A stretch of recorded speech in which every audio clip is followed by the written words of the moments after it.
जय हिंद बच्चों, स्वागत है आपका इंग्लिश बाय सचिन तोमर पर। और आज की इस वीडियो में हम देखेंगे टेंस चार्ट। मतलब एक ही वीडियो में आपके टेंस के सारे टाइप विद एग्जांपल विद उनका यूज सब चीज सीखने वाले हैं। तो इस वीडियो को लास्ट तक देखते रहें। और एक छोटी सी वीडियो में हम टेंस के सारे टाइप क्लियर कर लेंगे। कुछ बच्चे होते हैं जिनको टेंस के सारे टाइप पता भी नहीं है और ना ही उनका यूज पता। तो इस वीडियो में कोशिश करेंगे आपको टेंस के बारे में सब कुछ पता चल जाए और थोड़ा बहुत आपको ये जान जाए कि उनका यूज किस तरीके से होता है। मैं आपके लिए एग्जांपल भी लेकर आया हूं, तो साथ में एग्जांपल पढ़ते हैं। तो ध्यान से देखिए जी। पहला हमारा क्वेश्चन आता है कि प्रेजेंट टेंस, मतलब प्रेजेंट टेंस का फर्स्ट पार्ट। और प्रेजेंट टेंस का फर्स्ट पार्ट होता है सिंपल प्रेजेंट टेंस, जिसका दूसरा नाम होता है प्रेजेंट इंडेफिनिट टेंस। तो सिंपल प्रेजेंट या प्रेजेंट इंडेफिनिट एक ही बात होती है। इसकी पहचान क्या होती है या इसकी स्ट्रक्चर क्या होती है? सब्जेक्ट प्लस वर्ब की फर्स्ट फॉर्म प्लस ऑब्जेक्ट, या फिर सब्जेक्ट यदि सिंगुलर हो तो उसमें वर्ब की फर्स्ट फॉर्म में एस या ईएस ऐड कर देते हैं। जैसे कि earthquake comes in Japan means that कि अर्थक्वेक जो है वो जापान में आते हैं, रेगुलर आते हैं। और प्रेजेंट इंडेफिनिट हमारा हैबिचुअल एक्शन या फिर रेगुलर एक्शनों को रिप्रेजेंट करता है। तो यहाँ पर ये सही है, क्या आएगा इसका? Present indefinite. He comes here daily. अब डेली क्या शो कर रहा है? डेली शो कर रहा है कि वह यहाँ आता है, उसका रूटीन क्या है? डेली का। तो यदि काम डेली रेगुलर हो रहा हो तो उसका यूज हम किस में करते हैं? प्रेजेंट इंडेफिनिट में करते हैं। और प्रेजेंट इंडेफिनिट की टेंस बनाने की जो स्ट्रक्चर होती है वो होती है सब्जेक्ट वर्ब की फर्स्ट फॉर्म प्लस ऑब्जेक्ट। लेकिन यदि ये सिंगुलर हो, जैसा कि ही सिंगुलर है, तो हमने वर्ब में क्या लगा दिया? एस या ईएस। क्या आपको ये समझ में आया? नेक्स्ट चले देखिए present continuous tense. Present continuous tense की स्ट्रक्चर क्या होती है? Subject plus is am are plus verb की फर्स्ट फॉर्म और उसके बाद उसमें आईएनजी और ऑब्जेक्ट। देखिए जो एम यूज होता है वो तो होता है आई के लिए, ये इज यूज होता है सिंगुलर सब्जेक्ट के लिए, आर यूज होता है प्लूरल सब्जेक्ट के लिए। ठीक है, इसके बाद चलते हैं I am studying English now. अब मीन्स दैट वह प्रोसेस जो ऑन गोइंग हो, इस टाइम पर चल रहा हो, on going process. On going process किस में रिप्रेजेंट होता है? प्रेजेंट कंटिन्यूअस में रिप्रेजेंट होता है। तो I am studying English now, मैं इस टाइम पर इंग्लिश पढ़ रहा हूँ। या फिर मैं पढ़ाने के लिए आया हूँ, तो मैं पढ़ाने के लिए क्या कहूंगा? I am teaching English now. तो इस टाइम जो वर्क हो रहा हो वो किस में जाएगा? प्रेजेंट इंडेफिनिट में जाएगा। लेकिन आई के साथ एम आता है, इसका ख्याल रखें। सी इज गोइंग टू दिल्ली। अब देखिए इस टाइम पर क्या हो रहा है कि वह दिल्ली जा रही है, तो हमने बता दिया सी सिंगुलर है, सिंगुलर के साथ इज आएगा, इज गोइंग टू दिल्ली। इतनी बात आई समझ में? चलिए नेक्स्ट देखते हैं present perfect tense. Present perfect tense की पहचान और स्ट्रक्चर क्या होती है कि सब्जेक्ट प्लस हैज या हैव, उसके बाद वर्ब की थर्ड फॉर्म प्लस ऑब्जेक्ट। एक चीज याद रखें कि हैज के साथ सिंगुलर के साथ हैज आता है और प्लूरल के साथ हैव आता है, और इन दोनों के बाद ही वर्ब की थर्ड फॉर्म यूज होती है। बहुत ज्यादा एरर आती है, इससे ध्यान देना। We have reach the moon. अब देखिए वी क्या था? प्लूरल, तो इसके साथ हैज क्यों आता? हैज नहीं आता, हैव बिल्कुल सही है। और रीच द मून बिल्कुल सही सेंटेंस है। सी हैज हैड हर ब्रेकफास्ट। बहुत अच्छा क्वेश्चन है, यहाँ ध्यान दें। क्या? अब देखिए सिंगुलर हो गया, सिंगुलर सी सिंगुलर है तो हैज आया, बिल्कुल सही है। बट हैज के बाद हैड आया, क्यों? क्योंकि ये हैव की थर्ड फॉर्म होती है और हैज की ये डिमांड है कि मुझे क्या चाहिए? थर्ड फॉर्म चाहिए। और हर ब्रेकफास्ट, ये टेंस किस चीज के लिए यूज होता है? ये यूज होता है कि कुछ वर्क जो पास्ट में तो स्टार्ट हुआ था और अब जाकर उसका इफेक्ट है या तो खत्म हो गया, लेकिन इफेक्ट चल रहा अब भी, या वर्क भी अभी चल रहा है, बट स्टार्टिंग कहाँ हुई थी? पास्ट में स्टार्ट होने पर। पास्ट में स्टार्ट होने पर किसी एक्शन की प्रेजेंट में इफेक्ट को हम किस में लिखते हैं? प्रेजेंट परफेक्ट टेंस में यूज करते हैं। बात आई समझ में? आता देखिए अब देखते हैं present perfect continuous tense. Present perfect continuous tense की क्या होती है पहचान या स्ट्रक्चर? सब्जेक्ट प्लस हैज या हैव, लेकिन यहाँ पर बीन हो जाएगा, हैज या हैव बीन प्लस वर्ब के फर्स्ट फॉर्म में आईएनजी प्लस ऑब्जेक्ट। और ये जरा ध्यान देना कि सिंस और फोर, सिंस और फोर ही इसको यहाँ पर टाइम फ्रेज को रिप्रेजेंट करते हैं। और यदि आपने सिंस और फोर की वीडियो नहीं देखी है तो कमांडो सीरीज में जाकर प्लेलिस्ट में जाकर आप वहां से सिंस और फोर की वीडियो देख सकते हैं और उसके कॉन्सेप्ट क्लियर कर सकते हैं।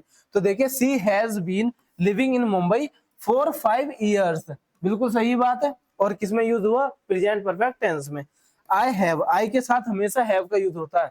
आई के साथ किसका यूज होता है, आई के साथ यूज होता है हैव, और हैव के बाद क्या आती है, वर्ब की थर्ड फॉर्म।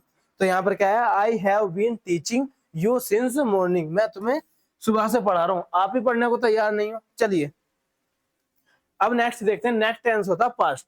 तो हमने टेंस को 3 पार्टों में डिवाइड किया, किसमें, प्रेजेंट में, पास्ट में और फ्यूचर में। तो पहले होता है पास्ट, फिर प्रेजेंट और उसके पहले फ्यूचर। तो फिर अब हम सेकंड उस पर आते हैं, पास्ट टेंस। पास्ट टेंस का फर्स्ट पार्ट होता है सिंपल पास्ट, जिसे हम पास्ट इंडेफिनिट भी कह सकते हैं। इसकी स्ट्रक्चर क्या होती है, सब्जेक्ट प्लस V2 यानी कि वर्ब की सेकंड फॉर्म और प्लस ऑब्जेक्ट। सब्जेक्ट चाहे सिंगुलर हो या प्लूरल हो, हम यूज करेंगे सेकंड फॉर्म। जैसे कि माई ब्रदर सा अ मूवी यस्टरडे, कुछ ऐसे वर्ड होंगे जो ये शो करेंगे ये वर्क हो चुका है, पास्ट में हो चुका है। जैसे कि यस्टरडे हुआ, एगो हुआ, ये हुआ। My mother boat a dress for me, मेरी मम्मी ने मेरे लिए एक ड्रेस खरीदी। तो हो चुका है, जो वर्क हो चुका हो, कंप्लीट हो चुका हो, उसे हम किस में यूज करते हैं, फिर सिंपल पास्ट टेंस में हम यूज करते हैं। क्लियर जी। पास्ट कंटिन्यूअस टेंस देखते हैं। पास्ट कंटिन्यूअस टेंस क्या होता है, स्ट्रक्चर क्या है, subject plus was plus verb, उसके बाद वर्ब की फर्स्ट फॉर्म में आईएनजी और ऑब्जेक्ट। मैं आपकी जानकारी के लिए बता दूं, वाज का यूज किस में करते हैं हम, बताइए जरा, सिंगुलर फॉर्म में। और वर्ब का यूज किस में करते हैं हम, प्लूरल में। ये छोटी छोटी चीज होती हैं, बट ये बड़े उसमें बहुत काम आती है। जैसा कि आप जानते होंगे कि छोटी छोटी गलतियां बहुत बड़ी मिस्टेक करा देती हैं, और छोटी छोटी चीज से ही, छोटी छोटी सीढ़ियों से ही एक बड़ी कामयाबी को हासिल किया जा सकता है। तो इसलिए अपनी ये छोटी छोटी चीजों को बहुत अच्छे तरीके से क्लियर करते चलें, ताकि आप छोटे छोटे कदमों से ही एक बड़ी मंजिल तक पहुंच सकें। क्लियर। चलिए इसके बाद हम इसका यूज देखते हैं कि I was studying last night, means last night से ये सो हो गया कि हाँ ये वर्क पास्ट में हुआ था, तो जो बीत चुका वो पास्ट हुआ। तो आई वॉज स्टडिंग, मैं पढ़ रहा था लास्ट नाइट। देवर, अब यहाँ आप देख रहे हो सिंगुलर हुआ तो वाज और प्लूरल हुआ तो वर। ईटिंग एट द रेस्टोरेंट, वो रेस्टोरेंट में खा रहे थे जी। आगे चलते हैं हम पास्ट परफेक्ट में। अब पास्ट परफेक्ट के बारे में जानते हैं कि subject plus head plus verb की थर्ड फॉर्म, और उसके बाद ऑब्जेक्ट किसकी स्ट्रक्चर है, पास्ट परफेक्ट की। और हेड भी, चाहे सब्जेक्ट सिंगुलर हो या प्लूरल हो, किस चीज का यूज होगा, किस हेल्पिंग वर्ब का यूज होगा, हेड का यूज होगा। She had gone to cinema before she came home. एक चीज याद रखना, जो पास्ट परफेक्ट टेंस होता है वो पास्ट का भी पास्ट होता है।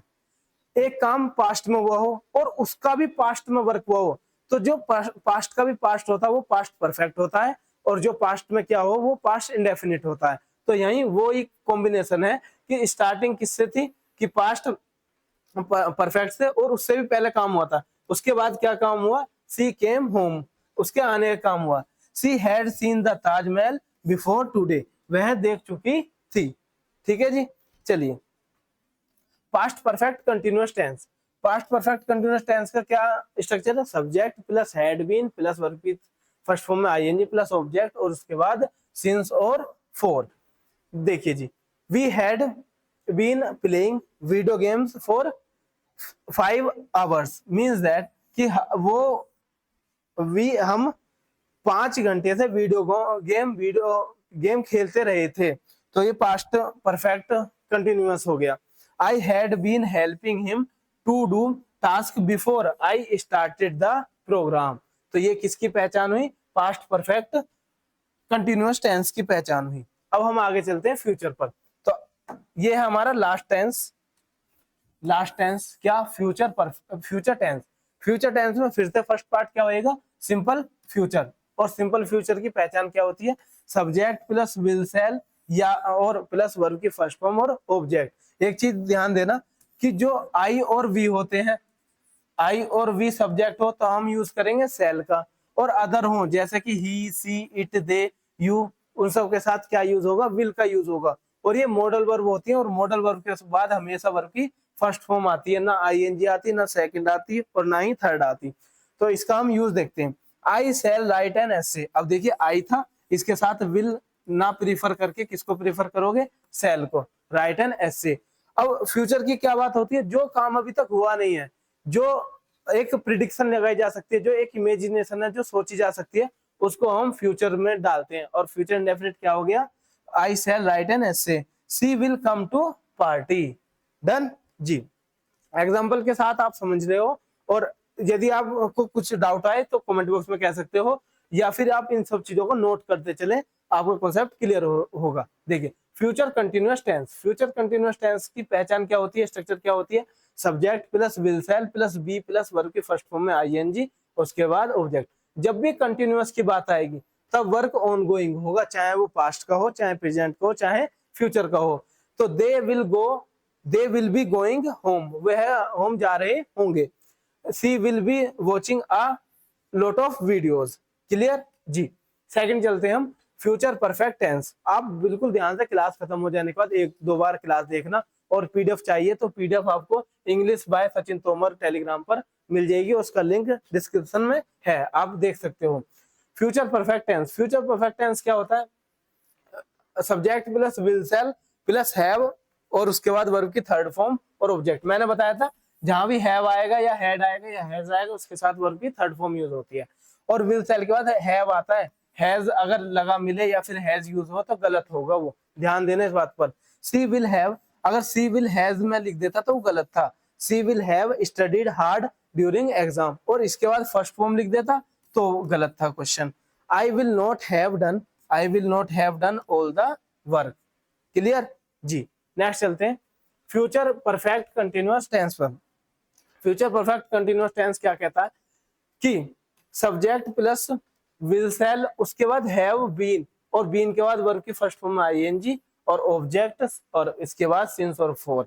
जैसे कि मैं एग्जांपल पढ़ूं, we will have been working on this project since January, we will have been dancing for 2 hours। Clear, इतनी बात आई समझ में। अब हम जरा देख लें कि हमने क्या क्या पढ़ा, जल्दी से देखते हैं, ध्यान दो जरा। टेंस चार्ट, टेंस चार्ट क्या था, टेंस चार्ट में टेंस को हम 3 तरीके से बांटते हैं। पहला पास्ट में, उसके बाद वाला प्रेजेंट में, इसके बाद वाला फ्यूचर में, और इन सब के 4-4 पार्ट होते हैं, उनके बारे में हमने पढ़ा। पहले हमने पढ़ा प्रेजेंट टेंस का, प्रेजेंट सिंपल प्रेजेंट, उसके बाद present continuous, present perfect, present perfect continuous. इसको आप ध्यान से, इसके एग्जांपल सहित आप पढ़ोगे ध्यान से। इसके बाद हमने पढ़ा पास्ट, सिंपल पास्ट टेंस, और सिंपल पास्ट टेंस की आपने पहचान वगैरह देखी। पास्ट कंटिन्यूअस टेंस जिसकी स्ट्रक्चर आपके सामने और एग्जांपल है, पढ़ लेना, और मैंने समझा दिए। पास्ट परफेक्ट टेंस की आपके सामने स्ट्रक्चर है और उसके एग्जांपल्स हैं। इसके बाद देखा पास्ट परफेक्ट कंटिन्यूअस, उसके तो 4 और 4 8 हो गए। अब देखिए तो सिंपल फ्यूचर, फ्यूचर में क्या आ जाएगा, सिंपल फ्यूचर, उसके बाद फ्यूचर कंटिन्यूअस टेंस, उसके बाद future perfect continuous, future perfect continuous tense. तो इस तरीके से हमारे 4-4 पार्ट करके 12 पार्ट होते हैं टेंस के, और ये सब पार्ट होते हैं। उससे पहले 3 पार्ट होते हैं, पास्ट, प्रेजेंट और फ्यूचर। आई होप आपको वीडियो अच्छी लगी होगी। यदि आपको नोट्स चाहिए तो आप हमारे Telegram group English by Sachin Tomar को ज्वाइन कर सकते हो, जहां पर इस तरीके से कुछ वर्ड्स और वोकैब कराई जा रही है। आप बेशक वीडियो ना देखें, या फिर वीडियो में जो अच्छा लगे, जो आपको पसंद आए, या जिस टॉपिक के बारे में आपको सीखना वो सीख कर, लेकिन मैं आपको सजेस्ट करूंगा पर्सनली कि आप टेलीग्राम ग्रुप को जरूर ज्वाइन करें, और इस चीज की वर्क को जरूर याद करें, क्योंकि आप भी जानते होंगे वोकैब सबसे एसेंशियल पार्ट है और सबसे ज्यादा डिफिकल्ट है बच्चों के लिए। बच्चे सबसे ज्यादा परेशान रहते हैं तो वो वोकैब से रहते हैं। उसी को सिंपल करने के लिए मैंने अपने एक्सपीरियंस से इस चीज को सीखा, और तुम बच्चों के लिए ये वाली चीजें स्टार्ट करी। क्या होता है कि यहाँ पर इडियम्स लिखा हुआ है, इसका इंग्लिश मीनिंग होगा, एक इमेज होगी जिससे आपको रिलेवेंट लगेगा, और उसका हिंदी अनुवाद होगा, हिंदी में होगा। तो हिंदी माध्यम के जो बच्चे हैं, मैं उनके लिए भी एक कोशिश कर रहा हूँ कि आपको इंग्लिश बिल्कुल भी बोझ ना लगे। और मेरी एक मुहिम है, एक कॉन्सेप्ट है सीधा सीधा, जो इंग्लिश मीडियम वाले बच्चे हैं वो तो सीखेंगे मुझसे। मैं चाहता हूँ जो हिंदी माध्यम के बच्चे हैं या हिंदी मीडियम से बच्चे हैं, वो इंग्लिश से बिल्कुल भी ना घबराएं, मैं उनका डर निकालने आया हूँ। तो देखिए उसके बाद मैं आपको एक सजेस्ट करूंगा कि आप किसी भी लेवल की तैयारी कर रहे हो, चाहे आप सीजीएल की कर रहे हो, बैंक की कर रहे हो, एनडीए कर रहे हो, सीडीएस, एफकेट, आपको ये सीरीज जरूर फॉलो करनी चाहिए। ये है कमांडो सीरीज। अच्छा, इस सीरीज में क्या होता है, इस सीरीज में टॉपिक वाइज डिस्कशन है, छोटी छोटी वीडियोस होंगी जिसमें एक पर्टिकुलर टॉपिक के बारे में अच्छे तरीके से डिस्कशन किया गया होगा। प्लेलिस्ट अभी आपके वीडियो के ऊपर आ रही होगी, आप उसको क्लिक करके विजिट कर सकते हो और जरूर फॉलो करें। अगली वीडियो में मिलते हैं, तब तक के लिए धन्यवाद।